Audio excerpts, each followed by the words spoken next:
Sauf que d'un côté, on a un héros, et de l'autre côté, on a des coupables. Parce que ça, c'est un vrai biais. On cherche des héros ou des coupables. On est toujours dans cette zone blanche ou noire. On n'imagine pas que le gris, ça existe.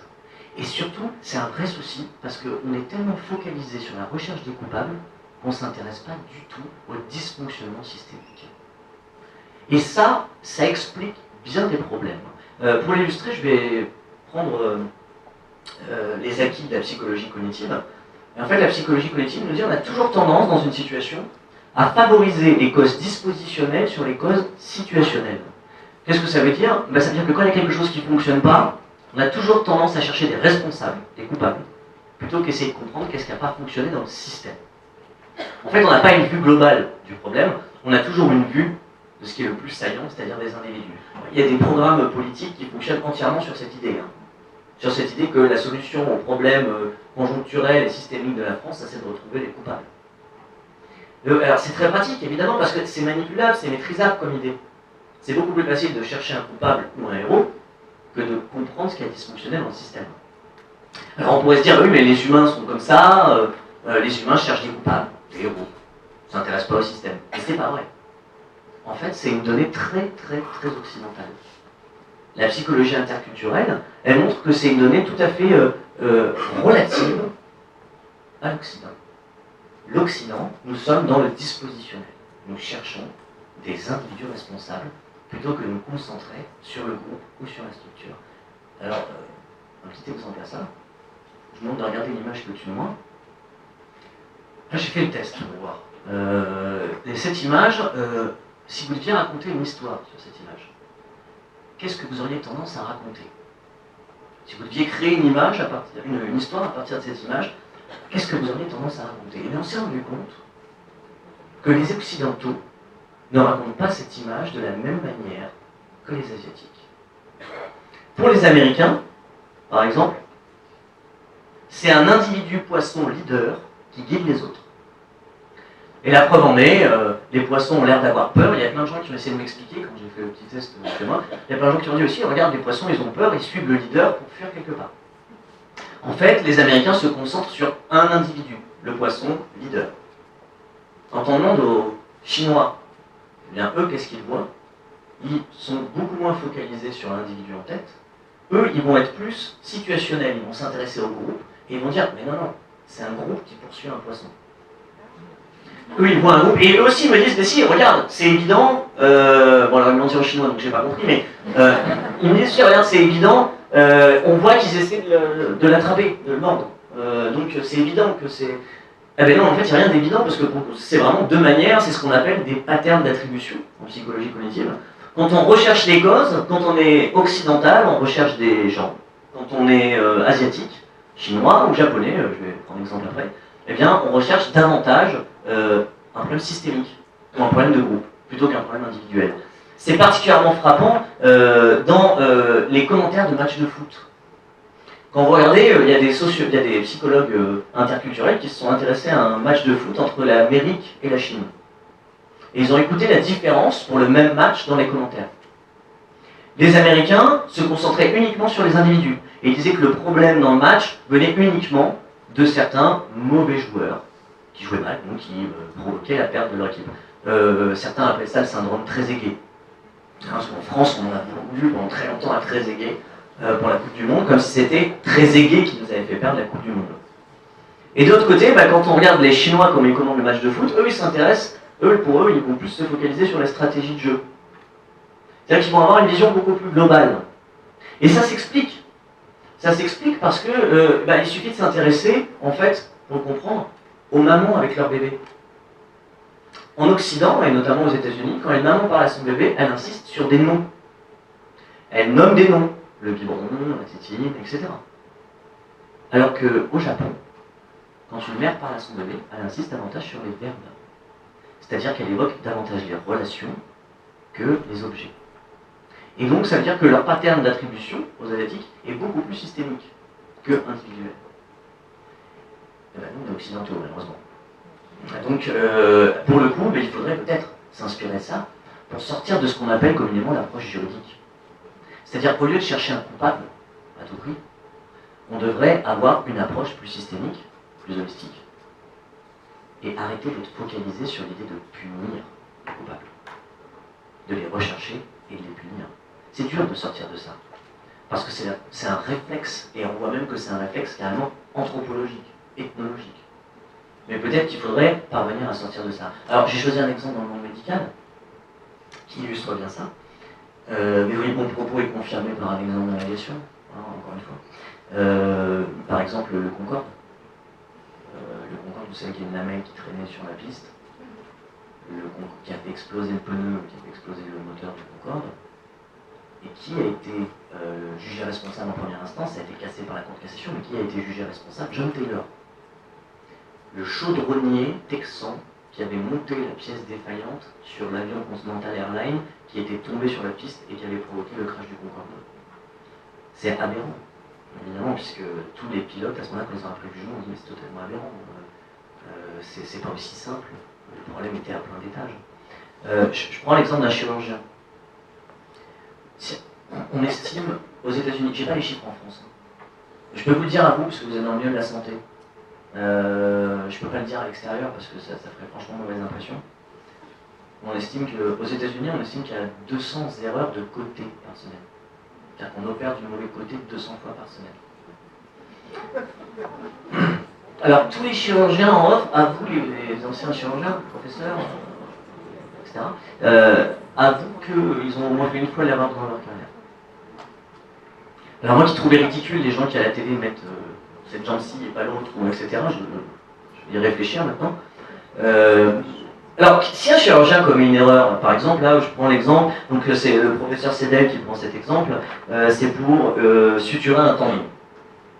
Alors, si il doit suturer un tendon, qu'il fait un mémo, le soir, il fait un dossier, il se trompe, il fait un lapsus, il se trompe, le lendemain, il opère le mauvais côté, bon là, il a fait une erreur individuelle, il n'y a pas de souci. Mais regardez ce cas-ci. On a eu un problème de signalétique lors de la radiographie. Ça a été la première étape. Sauf que c'est pas grave, pourquoi? Parce que le patient a quand même été désinfecté et coloré du bon côté, parce qu'il était encore éveillé, donc on a pu lui demander. Sauf que il y a une infirmière qui est passée par là, et qui a vu qu'il y avait une erreur par rapport à la radio, donc elle a changé le côté. Donc elle a mis le mauvais côté. Le chirurgien, qui est le seul qui a lu le dossier, arrive au bloc, et il est appelé d'urgence ailleurs, pour faire une opération physique éprouvante. Du coup, qui installe le patient? L'interne qui n'a pas lu le dossier. Et donc, l'installe du mauvais côté. Le chirurgien arrive, un moment d'inattention, et il opère. Il est épuisé par ce qu'il vient de faire, et il opère du mauvais côté. C'est tellement simple de dire que c'est le chirurgien responsable. Mais on voit bien que le problème est beaucoup plus compliqué dans ce cas-là. On voit bien que le problème il est systémique, et que c'est pas la recherche d'un coupable qui va solutionner le problème. Et ce qui est intéressant, c'est que si on se met à penser les choses de manière systémique, eh bien on va avoir des rapports d'erreurs qui vont arriver. Et si on a des rapports d'erreurs, eh bien on va pouvoir éviter de recommettre ces erreurs une nouvelle fois. Surtout que si une erreur elle est communiquée, on aura une jurisprudence de l'erreur transparente. Et là, à ce moment-là, si quelqu'un commet de nouveau cette erreur, on pourra considérer que c'est une faute. Et pourtant, on ne communique pas les erreurs. La quasi-totalité des contrôleurs aériens estiment que 90% des erreurs ne sont pas communiquées à cause de la punition. Imaginez la source de données dont on se prive juste pour une politique de recherche de coupables. Alors que, comme l'explique Dupuis, dont j'avais parlé un petit peu dans une conférence précédente, mais comme l'explique Dupuis, une organisation fonctionne toujours de cette manière-là, c'est-à-dire que tout le monde prend des libertés avec les règles. Et on est obligé, pour qu'une organisation fonctionne, de prendre des libertés avec les règles. Du moment que c'est transparent, du moment que c'est pas une coutume parallèle, cachée, juste pour s'arranger soi-même. Mais une organisation, c'est pas une structure, c'est pas sa version sur le papier. Une organisation, pour marcher, elle a besoin qu'on prenne des libertés. Elle a besoin que ses acteurs fassent preuve de bon sens.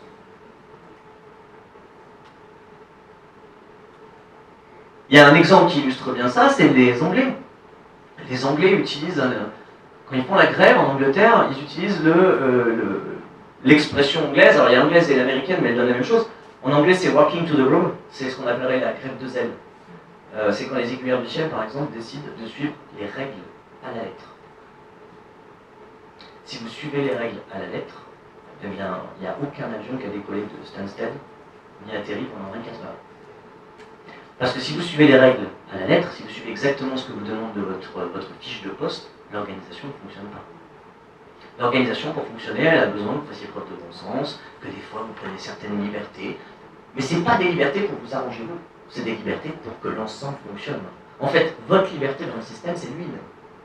C'est ce qui permet au système de fonctionner. Sans ça, les Anglais disent donc working to home, et les Américains disent working by the book.